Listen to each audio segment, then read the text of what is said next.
Gagawin natin ang tama. Engage ka na kay Yuri, kaya kalimutan na natin yung kiss.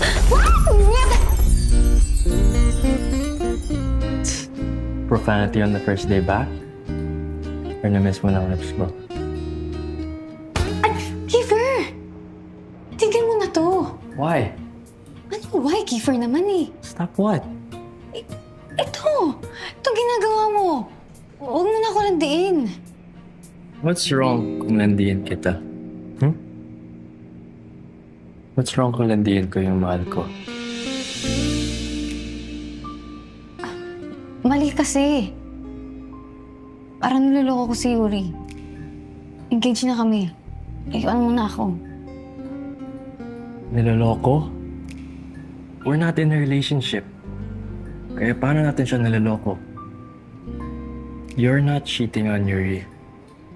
Because we are not in a relationship.